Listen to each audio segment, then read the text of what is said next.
야고보서 2장 14절 말씀 함께 읽겠습니다. 내 형제들아, 만일 사람이 믿음이 있노라 하고 행함이 없으면 무슨 유익이 있으리요? 그 믿음이 능히 자기를 구원하겠느냐. 아멘. 오늘 광복절입니다. 이렇게 예배 오신 여러분들 진심으로 환영합니다. 오늘은 제 부족한 이 김중민 전도사가 처음으로 주일 설교를 하는 날입니다. 하필 또 오늘이 광복절이네요. 이 자리에 그냥 서는 것도 떨리는데 광복절이라고 하니까 무슨 굉장한 어떤 민족의 사명을 띠고 이 자리에 선 듯한 긴장감이 있습니다. 여러분, 그렇습니다. 오늘은 광복절입니다. 우리가 일제 강점기로부터 해방하는 날이죠. 우리가 이렇게 광복절을 맞이할 수 있었던 것은 많은 분들의 희생과 헌신이 있었기 때문입니다. 그 중에 또한 얼마나 많은 믿음의 선진들의 피가 있었습니까? 정동교회 파이프 오르간 통안에서 기도하며 독립운동을 했다는 유관순 열사가 있습니다. 여성의 몸으로 독립운동에 몸을 던지었던 김순의 기독교육 사상가가 있습니다. 기독교 독립운동의 표상으로 불리는 전덕기 목사님이 계십니다. 한국의 엘리야라 불리는 박간준 장로님이 계시고요. 심사참배를 반대하고 끝까지 목숨을 던졌던 손양원 목사님과 그의 두 아들 등이 있습니다. 이렇게 정말 셀 수 없이 많은 분들이 희생을 하였기에 오늘 이렇게 우리가 편안하게 우리말 성경으로 된 성경을 가지고 주예당에서 이렇게 예배를 드릴 수 있는 날을 맞이하였음을 우리가 반드시 잊지 말아야 할 것입니다. 야고보서 2장 16절 17절에 너희 중에 누구든지 그에게 이르되 평안히 가라, 덥게 하라, 배부르게 하라 하며 그 몸에 쓸 것을 주지 아니하면 무슨 유익이 있으리요? 이와 같이 그 행함이 없는 믿음은 그 자체가 죽은 것이라. 아멘. 맞습니다, 여러분. 우리가 말과 혀로만 하지 않고 행함과 진실함으로 신앙생활을 이루어 가야 할 것입니다. 여러분들은 혹시 삭개오라는 성경 인물을 아십니까? 저는 30살에 처음으로 예수님을 믿고 교회 갔는데 제가 설교 때마다 항상 어려웠던 부분이 다른 성도들은 다 알고 있는 성경 인물이나 지식들이 저는 도통 모르기 때문에 항상 힘들더라고요. 예를 들면 이런 거죠. 목사님이 설교하시다가 여러분들 요나가 물고기의 뱃속에서 하나님을 만났어 이런 이야기를 하면은 저는 그게 무슨 소리지? 사람이 물고기 뱃속에 있다고? 이거 어디서 많이 들어본 이야기인데 피노키오 할아버지? 약간 이런 게 또 떠오르고요. 또 어느 날은 여러분 뽕나무에 올라간 삭개오의 믿음을 보십시오 하면은 삭개오? 이 또 어디서 많이 들어본 이름인데 일본 사람인가? 이런 저 혼자만의 이상한 생각에 빠져서 설교를 듣곤 했습니다. 여러분들 그렇습니다. 일본 사람이 아니고 세리장인 그 삭개오에 대해서 오늘 우리가 좀 살펴보고자 합니다. 먼저 저는 이 삭개오라고 하면은 저 개인적으로 좀 감정이입이 잘 되는 것 같아요. 그는 키도 작고요. 그렇게 볼품도 없고 또 예수님을 사랑해서 그 뽕나무에 올라가기도 하고 또 예수님을 만나기 전에는 돈을 좀 밝히기도 하고요. 그래서 어쩌면 저와 좀 비슷한 것 같아서 제가 항상 삭개오의 이야기를 읽으면은 좀 감정이입이 될 때가 있습니다. 여러분 이 삭개오가 뽕나무에 올라간 사건을 여러분께서 들으실 때 어떠한 생각이 드시나요? 그 뽕나무에 올라간 모습이 굉장히 영화롭고 무언가 굉장히 거룩한 모습으로 보이시나요? 아주 키가 작은 삭개오가 사람들이 많아서 그 앞에 보이지 않아 그 위에 올라간 그 모습은 어쩌면 조금 우스꽝스러운 모습일 것 같습니다. 누가복음 8절에 보면은 주여 보시옵소서 내 소유의 절반을 가난한 자들에게 주겠사오며 만일 누구의 것을 속여 빼앗은 일이 있으면 내 갑절이나 갚겠나이다 라고 말하였습니다. 여러분들 최근에 이 본문에 대한 해석의 시각이 조금은 달라지고 있습니다. 이 히브리어와 헬라어는 사언어라고 하죠. 현재는 사용하지 않는 언어입니다. 그래서 이 히브리어와 헬라어 같은 사언어를 완벽하게 우리말로 번역하기가 참 쉬운 것은 아닙니다.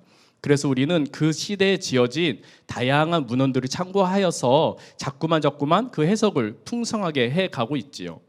여기에서 보면은 삭개오가 하는 말이 있습니다. 내 갑절이나 갚겠나이다라는 말과 가난한 자들에게 주겠사오며라는 말은 어쩌면 제가 한글로 봤을 때는 미래형처럼 보입니다. 하지만 이 단어는 같은 단어인데 아주 독특한 시제를 가지고 있습니다. 그것은 바로 과거 현재형이라는 시제입니다. 과거에도 그렇게 해왔었고 현재도 그렇게 하고 있다라는 것입니다. 삭개오의 고백은요, 앞으로 그렇게 하겠습니다라는 고백이 아니고요, 내가 과거에 그렇게 해왔고 현재도 그렇게 하고 있다라는 고백이죠.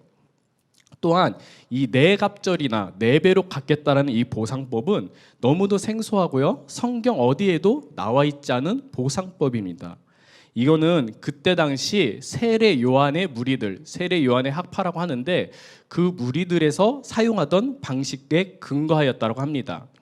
이런 것들을 근거로 누가복음 3장에서 나오는 세례 요한의 이야기에서 10절에 보면 무리가 10절에 보면 우리가 무엇을 하리이까 대답하여 이르되 옷 두 벌 있는 자는 옷 없는 자에게 나눠줄 것이요 먹을 것이 있는 자도 그렇게 할 것이니라 하고 세리들도 세례를 받고자 하여 와서 이르되 선생이여 우리는 무엇을 하리이까 하며 이르되 부과된 것 외에는 거두지 말라 하고 아마도 이때 많은 공허한 세리들이 세례 요한에게 가서 세례를 받았던 것 같습니다. 그래서 그 중에서 세리장인 이 삭개오 역시 그 소문을 듣고 요한에게 가서 세례를 받지 않았을까라고 추측을 하고 있습니다. 그렇게 세례를 받은 요한은 회심하고 결단하여서 그렇게 배운 것들을 자기의 행동에 옮기게 되죠. 자기 소유의 것들을 가난한 자들에게 나누어지고 불의한 자가 있으면은 그것을 네 갑절이나 그렇게 갚았던 것입니다. 그렇게 자기의 삶을 회개하며 겸손함으로 해왔기에 그 삭개오가 그날 그 자리에서 그렇게 체면불구하고, 사실 세리장이면은 사람들 앞에 얼마나 위험 있게 행동했겠습니까? 세금을 뺏고 걷는 자이기 때문이죠. 하지만 그런 눈치 하나도 보지 않고 그렇게 체면불구하고 그 뽕나무 위에 올라갈 수 있었던 것은 아마도 이미 삭개오는 그 마음에 겸손하여져 있었기 때문이 아닐까 생각이 듭니다. 누가복음의 이 삭개오 이야기의 바로 앞에 나오는 부자 청년의 이야기와 참 대비됩니다. 이 부자 청년은 자기가 가진 것이 많았으나 예수님이 너가 가진 것을 전부 팔아 가난한 자에게 주고 나를 따르라 이야기했을 때 그것을 행하지 못하고 근심하여 돌아서게 됩니다. 그렇게 근심하여 돌아가는 이 부자 청년의 뒷모습과 하나님 앞에 순전함으로 행함으로 그 믿음을 내보이는 그 삭개오 모습이 비교되면서 오늘날 우리에게 말씀을 실천하며 살아가는 삶이 얼마나 중요한지 보여주는 것 같습니다. 사랑하는 형제님 자매님 여러분, 우리의 삶은 어떻습니까? 하나님의 말씀을 실천하는 삶으로 살아가고 있나요? 아니면 지식을 쌓아가며 살아가고 있습니까? 계속해서 야고보서 2장 18절 말씀을 보겠습니다. 어떤 사람은 말하기를 너는 믿음이 있고 나는 행함이 있으니 행함이 없는 내 믿음을 내게 보이라. 나는 행함으로 내 믿음을 내게 보이리라 하리라. 아멘. 여러분, 세상에는요 잘못된 믿음을 가지고 행하는 사람이 있습니다. 또한 믿음이 있는데 행하지 않는 사람이 있습니다. 이 잘못된 믿음으로 믿고 행하는 사람은요 바로 신천지, 구원파, 여호와의 증인 이런 사람들이죠. 그들은 자기들이 믿는 게 잘못된 건지도 모르고 그것에 대한 확고한 믿음으로 열심히 전도하며 행하고 있습니다. 이와 반면에 또 다른 부류는 믿음은 있지만 우리의 삶에 행하지 않는 사람들이죠. 여러분들이 보시기에 두 부류 중에서 어느 쪽이 그래도 더 나아 보이십니까? 어느 쪽이 그래도 구원받기에 합당하여 보이십니까? 이 두 부류 다 틀렸습니다. 이 두 부류 다 하나님 앞에 버림받을 것입니다. 제가 조금 말하는 것이 너무나 단호하고 너무나 강하게 말하는 것이 있습니까? 하지만 주의 종이라는 자가 어찌 그 복음을 전하는 데 있어서 어찌 그 구원의 이야기에 있어서 타협함이 있을 수 있겠습니까? 제가 가장 두려운 것이 있습니다. 설교를 좀 못해서 많은 사람에게 은혜를 끼치지 못하는 것보다, 목회를 좀 못해서 많은 사람을 품어주지 못하는 것보다 제가 더 두려운 것은 하나님 앞에 저에게 맡겨진 영혼들이 있는데 제가 나중에 주님 품에 안겨 천국에 갔을 때 그 중에 단 한 명이라도 행여나 그 자리에 있지 못하는 사람이 있을까라는 두려움이 저에게는 가장 큰 두려움입니다. 사랑하는 성도님 여러분, 올바른 믿음 가운데 우리는 걸어가야 합니다. 믿음은 행동이라는 열매를 수반하고 있습니다. 순종 없는 믿음이 없고요. 믿음 없는 순종은 있을 수 없는 것입니다. 우리가 주변에 보면은 우리 한국의 도시 거리는 참 많은 간판들이 있습니다. 각각의 형형색색의 간판들이 다양한 이야기들을 하고 있지요. 그 중에서 우리들 눈에 많이 띄는 그런 기독교 간판들이 또 있지요.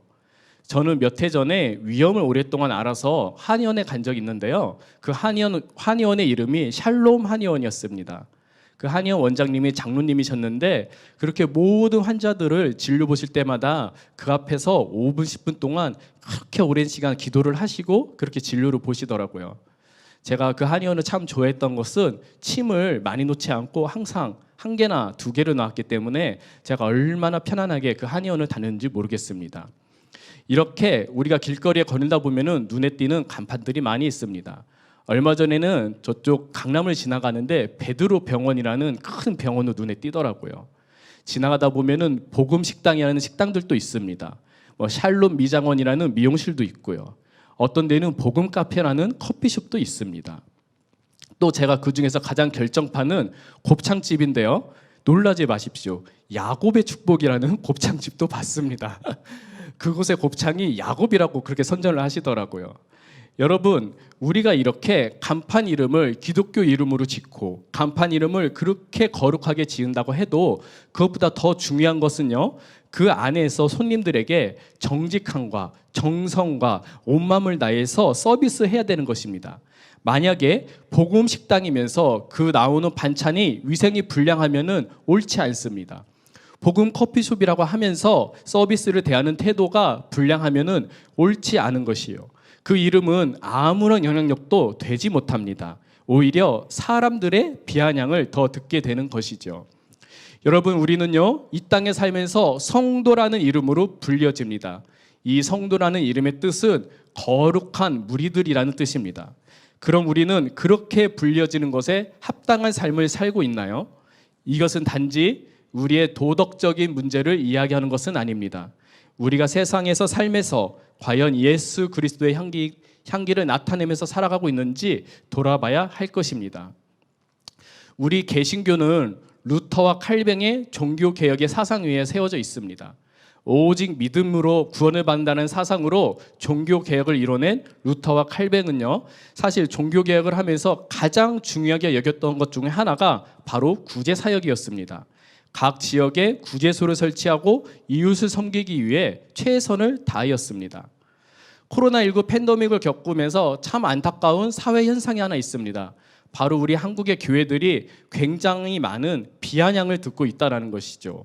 세상 사람들로부터 온갖 조롱을 당하고요, 온갖 손가락질을 당하고 교회를 욕하는 글들이 인터넷에 얼마나 난무하는지 그것을 보고 있자면 참으로 처참한 심정입니다. 그러면 우리 조국교회들이 왜 이런 지경에까지 이르렀습니까? 어떤 사람들은 그것을 어떤 특정한 정치 무리의 탓이라고도 이야기합니다. 어떤 사람들은 특정한 정부 세력의 문제라고도 이야기합니다. 하지만 그렇지 않은 것 같습니다.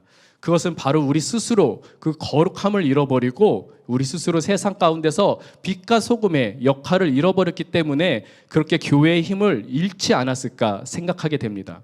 사랑하는 성도님 여러분, 주 너의 하나님을 섬기기 위해서 우리는 또 얼마나 행동하고 있습니까? 우리가 이웃을 사랑하기 위해서 우리 교회가 얼마나 행동하고 있습니까? 우리가 이번 코로나19의 팬데믹을 통하여서 우리 교회의 선한 영향력에 대하여 다시 한번 살펴보아야 할 것입니다. 야고보서 1장 22절에 너는 말씀을 행하는 자가 되고 듣기만 하여 자신을 속이는 자가 되지 말라라고 말하였습니다. 저는 염려가 있습니다. 코로나19에 많은 교회들이 정말로 많은 말씀들을 온라인상에 쏟아내고 있습니다. 우리가 클릭 몇 번만 하면은 정말 훌륭하고 귀한 주의 종들의 말씀들이 유튜브 상에서 정말 많이 쏟아져 나오고 있습니다. 하지만 우리가 그렇게 귀한 말씀들을 그렇게 쉽게 보면서 그 말씀에 반응하여서 행동으로 옮기고 실천하는 삶을 살지 못한다라고 하면은 그냥 그렇게 우리는 재미있고 유익한 강의를 본 것에 지나지 않습니다. 우리가 넷플릭스 사이트를 통하여서 재미있는 드라마를 본 것과 무엇이 다를 게 있겠습니까? 우리가 이 설교를 보면서 야, 이 목사님 설교 정말 은혜롭게 잘하신다. 그래, 맞아 하나님 성품이 절하시지. 맞아, 하나님 사랑이 너무도 깊어. 내가 저거를 성경에서도 읽었어. 그렇게 감탄을 하면서도 그것을 단 하나도 우리의 삶에 실천해내지 못한다라고 하면은 그것은 우리의 삶 가운데 어떠한 선한 영향력도 되지 못하며 그것은 우리의 삶에 어떠한 영화로움도 되지 못하는 것입니다. 우리가요 진정으로 하나님을 사랑하게 되면은 회개가 일어날 수밖에 없습니다. 사랑이신 하나님을 우리가 진심으로 받아들이면 회개가 일어날 수밖에 없고 가슴을 뜯는 통회함이 일어날 수밖에 없습니다. 저는 요즘 매주 수요일에 성경 공부 모임을 시작하였습니다. 창세기 1장부터 하루에 한 장씩 시작을 하였는데 이번 주에 창세기 4장까지 이제 마치게 되었습니다. 그 이번 주에 성경 공부 모임에서 나누었던 것을 이 자리에서 잠깐 나누고자 합니다. 여러분들 창세기 3장과 4장에는요 굉장히 중요한 하나님이 인간을 향한 두 가지의 질문이 있습니다. 죄를 짓고 타락하여서 선악과를 따먹으로 말미암아 자기의 몸이 부끄러워져서 숨은 아담에게 하나님이 질문을 하시죠. 아담아 내가 어디에 있느냐 라고 물어보십니다. 사랑하는 형제님 자매님 여러분, 이 질문은요 오늘날 우리에게도 하나님께서 동일하게 하고 계신 질문이십니다. 사랑하는 아들아, 사랑하는 딸아, 너가 나와의 관계에서 지금 어디에 있느냐? 어떤 자들은 내 믿음이 연약해짐으로 말미암아 하나님과의 관계에서 조금은 멀어진 거리 가운데 서성이고 있지는 않습니까? 또 어떤 분들은 그 믿음마저 희미해져서 성전 안에 들어서지도 못하고 성전 밖에 머물면서 그렇게 하나님과의 관계에 떨어져 있지는 않으신가요? 우리가 과연 어디에 있는지 하나님의 그 물으심에 우리의 삶을 돌아봐야 할 것입니다. 두 번째 질문이 있습니다. 4장에 아벨이 동생을 죽인 그 가인에게 하나님이 물으시죠. 가인아, 내 동생 아벨이 어디에 있느냐? 내가 형으로서 마땅히 보호해야 할 의무를 지은 그 동생이 어디에 있느냐? 이 질문 역시 오늘날 우리에게 동일하게 주어지는 질문들입니다. 사랑하는 형제님 자매님 여러분, 여러분들에게 이웃들은 지금 어디에 있습니까? 우리가 돕고 보호해야 할 그런 이웃들 말입니다. 약한 자들, 과부, 고아, 강도 만난 자, 굶주린 자, 몸이 연약한 자, 마음이 연약한 자, 우리가 도와야 할 그 이웃들이 지금 어디에 있습니까? 우리가 그런 이웃들을 찾아야 될 것입니다. 하지만 그 찾는다는 것이 내 주변에 없기 때문에 내가 어딘가에 가서 가려진 것을 찾아내라는 이야기가 아닙니다. 우리가요 그냥 믿음을 실천하지 않는 신앙을 살아갈 때는 그렇게 사랑해야 될 이웃들이 보이지 않습니다.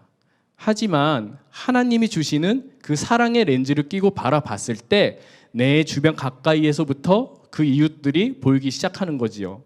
나의 가장 가까운 부모님이요, 내 자녀들이요, 내 형제들이요, 나의 학교 친구들이요, 나의 직장 동료들이요, 그렇게 가까운 데서부터 우리가 이웃들을 바라볼 수 있어야 할 것입니다. 그리고 여러분들이 혹시 오늘 교회에 나오면서 걸어오면서 그런 이웃들을 보지는 못하였습니까? 혹시 대중교통을 이용해서 오시면서 그렇게 돕고 도와야 할 이웃들을 보지는 못하였나요? 제가 사는 아파트 근처에는 큰 재래시장이 있습니다. 저는 그 시장 가는 거 참 좋아하는데요. 시장을 갈 때마다 항상 잊지 말고 챙기는 것이 현금을 두둑히 호주머니에 챙겨가게 됩니다. 사실 요즘은 재래시장도 다 카드 결제가 되어서 웬만한 가게들이 다 카드 결제가 가능합니다. 하지만 그 시장 안에도 들어가지 못하고 시장 입구 밖에 그 좁은 인도에서 구부리고 앉아서요. 죄송합니다. 제가 보기에도 형편없어 보이는 그런 채소들을 한 바구니 두 바구니 앞에 내어놓고 행여나 누가 살까 기다리시는 그런 할머님들을 보면은 제가 얼른 가서 그 채소들을 제가 있는 그대로 저희 모든 돈을 다해서 항상 다 사드리려고 노력을 합니다. 예전에 저희가 신혼집이 양천구에 있었는데 출퇴근을 할 때 지하철을 타면은 항상 신도림역에서 환승을 해요. 근데 그 환승역의 계단에 보면은 저 계단 한쪽 구석에 쭈그려 앉은 한 할머니가 항상 있는데 늘 그렇게 강낭콩을 까시면서 콩을 그렇게 팔고 계시더라고요. 제가 그 할머니를 볼 때마다 마음이 너무도 안 좋아서 늘 가서 그 할머니가 가지고 나오신 그날의 콩들을 늘 다 사가지고 집으로 가져갔습니다. 그런 사정을 모르는 저희 아내가 뭐 어디서 이렇게 남자가 무슨 돈은 콩을 자꾸 사오냐고, 돈 벌어서 강남 가져갔더니 자꾸 강남콩만 이렇게 사오냐고 그렇게 투정을 해서 제가 어느 날 아내를 앉혀놓고 이런저런 사정을 이야기를 했습니다. 사실 저는요, 어렸을 때 산골에 있는 우리 외할머니 댁에 가는 걸 참 좋아했습니다. 그 외할머니 댁에 가면은 외할머니가 저를 데리고 시장을 나가요. 그 들에서 캔 나무를 가지고 나갈 때도 있고요. 때로는 그 호박을 잘라서 호박 말린 것을 가지고 나갈 때도 있습니다. 그렇게 여름에는 더운 데로, 겨울에는 추운 데로 1시간, 2시간 걸어서 그 먼 거리 시장에 나가면은요, 할머니와 둘이 그렇게 쭈그리고 앉아서 하루 종일 장사를 합니다.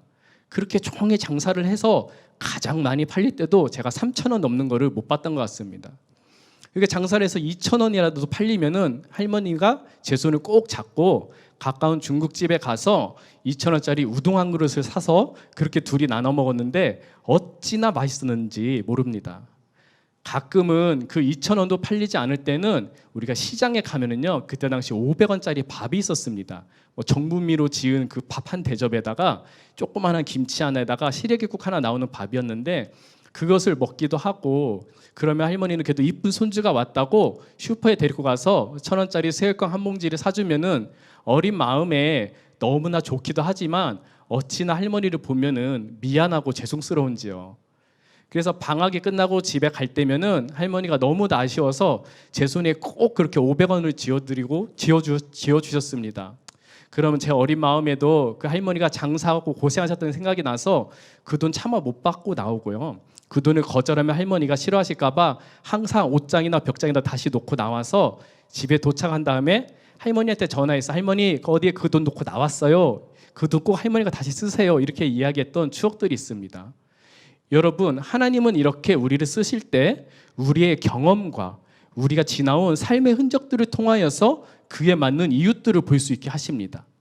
내 삶에 어떠한 고난이 있을지라도 그 고난의 경험을 통하여서 동일한 고난을 겪고 있는 이웃들을 바라보게 해주시더라고요. 그래서 여러분들이 어떤 어려운 환경에 있든지 어떠한 고난에 있든지 너무 낙담하지 마십시오. 그 고난을 잘 이겨낸 후에 여러분들 그 고난의 경험들이 이웃들을 더욱더 사랑할 수 있는 귀한 하나님의 사랑의 렌즈가 될 것입니다. 옛말에요, 과부의 사정은 과부가 안다라는 말이 있습니다. 어느 목사님이 설교 중에 이런 말씀을 하셨어요. 어느 날 그 자녀를 교통사고로 잃은 그런 성도님이 계셨대요. 장례식장에 가면서 마음이 너무나 무겁다고 합니다. 내가 가서 어떻게 위로를 해드려야 되지? 어떻게 예배를 해드려야 되지? 가서 그렇게 머뭇머뭇 그 성도님에게 그렇게 위로를 해드리고 있는데 갑자기 그때 뒤에서 어느 권사님이 한번 오시더래요. 근데 그 권사님이 젊은 시절에 똑같이 교통사고로 자녀를 잃은 권사님이셨다고 합니다. 그제서 그 권사님이 그 자녀를 입은 성도님을 그렇게 꼭 껴안고 내가 네 마음 안다 그 한마디 했더니 그 상주였던 성도님께서 그렇게 눈물을 쏟으시면서 그렇게 마음에 위로를 받았다라는 이야기를 제가 들었습니다. 이렇게 우리는 우리의 삶의 모든 경험들을 통하여서 우리가 도와야 할 그 이웃들을 찾아보기 위해서 최선을 다해야 할 것입니다. 야고보서 1장 22절 말씀을 읽겠습니다. 너희는 말씀을 행하는 자가 되고 듣기만 하여 자신을 속이는 자가 되지 말라. 아멘. 여러분들, 제가 영어를 참 잘 못하는데요, 이 예배가 영어로 서비스라고 쓴다라고 합니다. 제가 이 말을 듣고요, 조금은 충격에 빠졌습니다.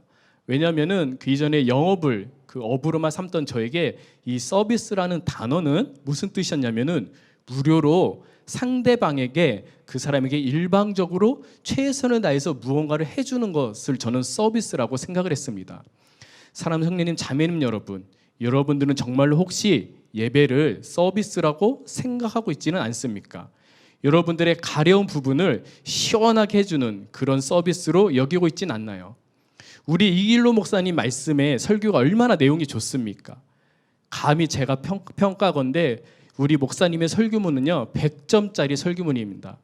성경의 내용을 그렇게 일목요연하고 논리정연하게 풀어내면 물론이고 그 내용의 스펙트럼이 굉장히 넓습니다.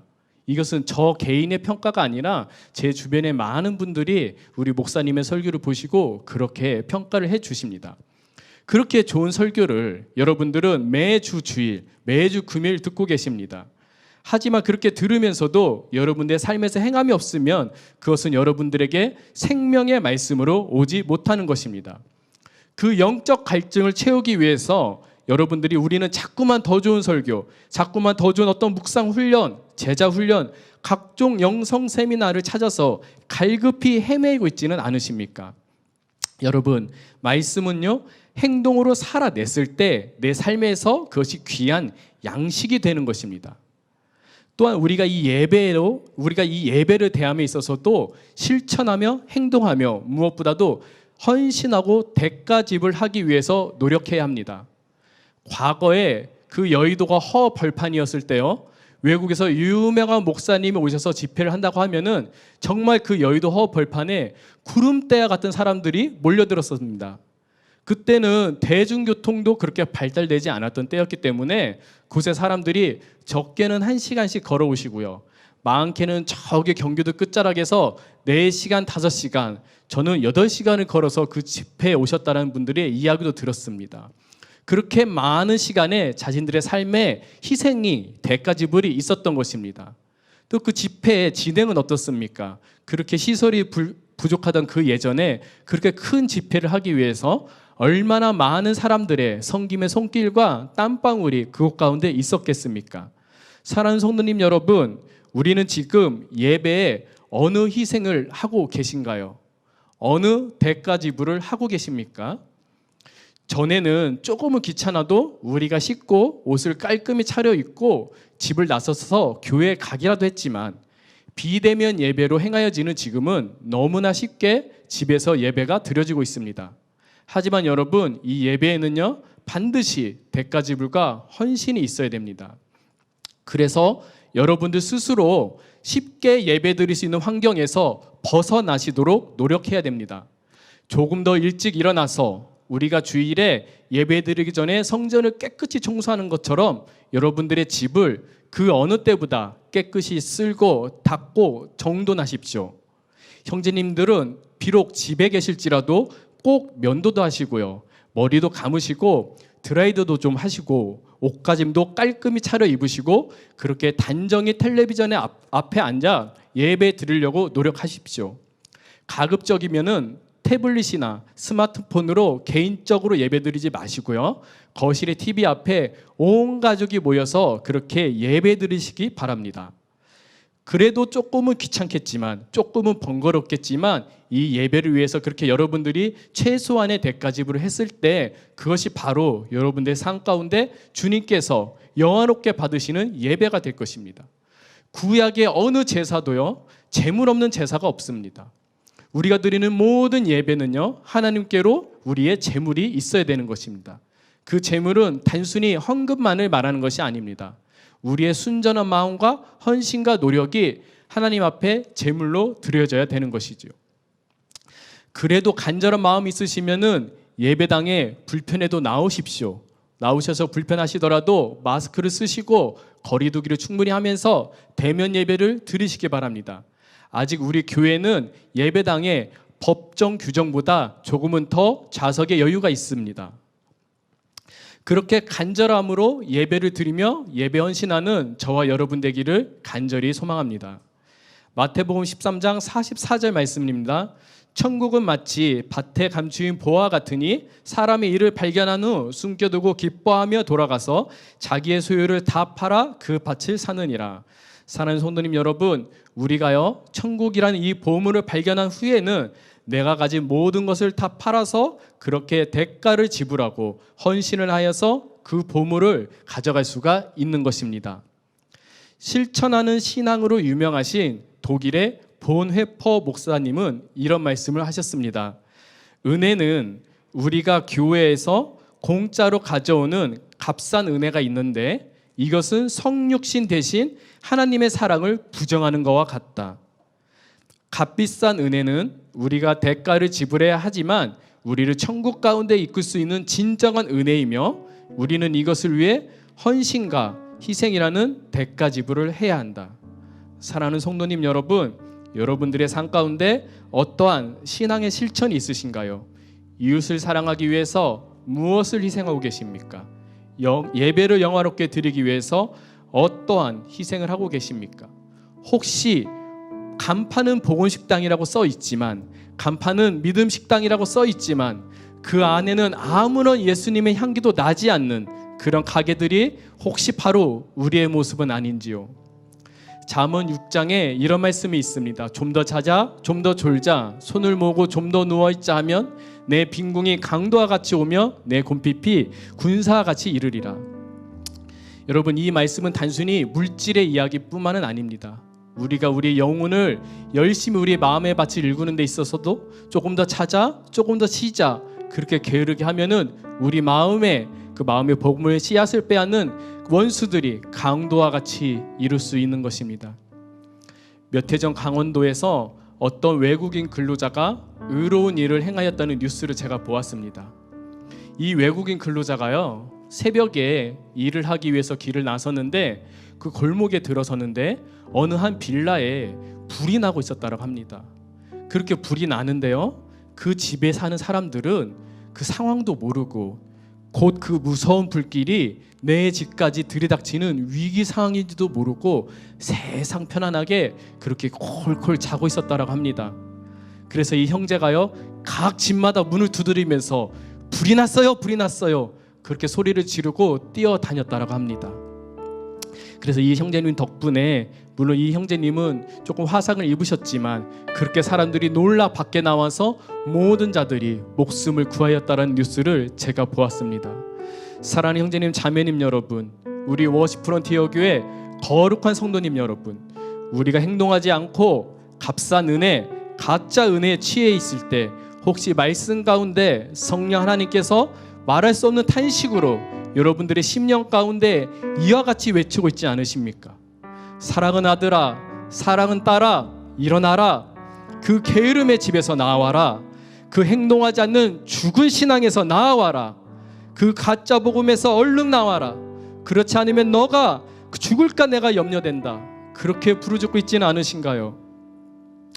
혹시 거룩한 주일 아침에 이러한 우리의 설교가, 이러한 저의 설교가 여러분들 듣기에 혹시 조금은 거북스럽고 불편하진 않으십니까? 그렇다면 기뻐하십시오. 여러분들의 가운데 생명이 있는 것입니다.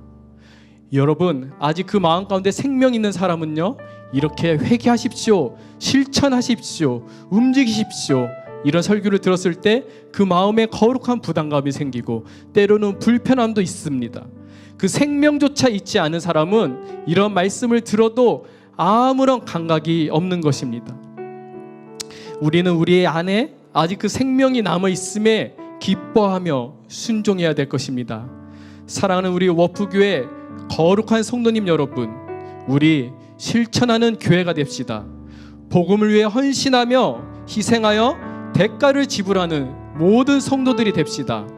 그래서 이 땅 가운데 가장 생명이 숨쉬는 교회, 예배를 향한 많은 헌신과 자기 희생으로 말미암아 가장 성령의 불이 불타오르는 예배드리는 교회, 세상 가운데 이웃을 사랑하고 그 말씀을 실천함으로 인하여 세상에 덕을 세우고 본이 되어서 예수님의 얼굴을 나타내는 교회, 그런 교회를 위해 땀방울로 실천하며 헌신하여 이 길을 다 걷고 하나님 앞에 섰을 때 수고했다, 나의 충성된 아들아, 나의 충성된 딸아, 그렇게 칭찬받는 기쁨의 날을 누리는 저와 여러분 다 되시기를 간절히 소망합니다.